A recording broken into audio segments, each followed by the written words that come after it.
Hello, good morning. So guys, sa anniversary na mo og mao ni among program karon wala kini suwat. Igo lang kini gihatod ni Inli. So ngadto na ta sa simbahan.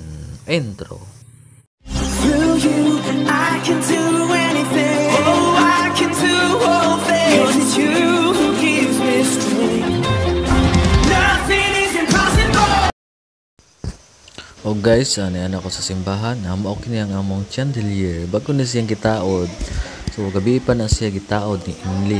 So makita ninyo na ana siya buak kay natandog sa pagtaod. O kana, kita ninyo. Mga young people nagtinabangay ana. Tabang po si Chang di ana. Labi na anang idea sa lubo-lubo. Nga gipapilit diha.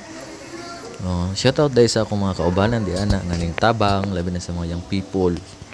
So mo na mo simbahan. Sayo pa kayo karon. O makita na to nga wala pa'y tao. Kay ning sayo kog tuyo. Kaya nga mo projector.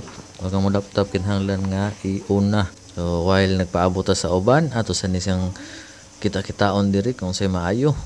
O sus, kita na to kana 54th church anniversary.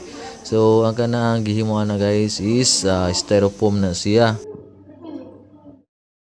Welcome sa atong invitation. Karon si Juret Nartia ang mo-introduce sa among guest speaker. By the way, ang among guest speaker mo si Pastor Hernan Kugunan. So atong paminawon Who supports him in his craft sa iyang pagka-teacher o sa iyang pagka-pastor at the same time. Licensed teacher. He took a Bachelor of Arts in Theology sa BTC ug ni-graduate siya last 2013. He is the former senior pastor ng CBC. He earned his Master of Arts in Education, major in Educational Management. A part-time instructor sa STEM department sa BIPSU or Biliran Province State University, and DepEd senior high school teacher. So everyone, let us welcome our guest speaker, teacher/Pastor Hernan L. Kugunan.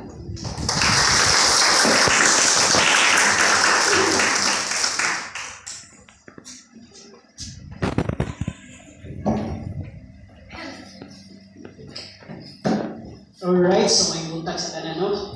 Tayo dapat taguan, dapat fair. Kay balog siya sa imong weaknesses, kabalo po siya sa imong mga strength. Moment nga doon na gani mga pagduda ang maumol sa una-una sa usa ka person, ang pagsalig mo lurang na. So, diba doon ay konsekwensya. So, diba, maayo tanong, sige tagampo, Ginoo, tagay ko mayong lawas. Pero sige ta og landa mo, basta nung pala. So, atong response, so matanda sa kalipay.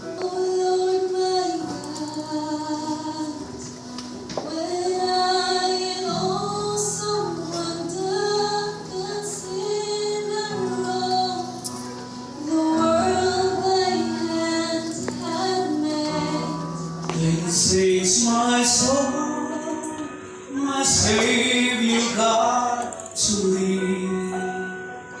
How great thou art, how great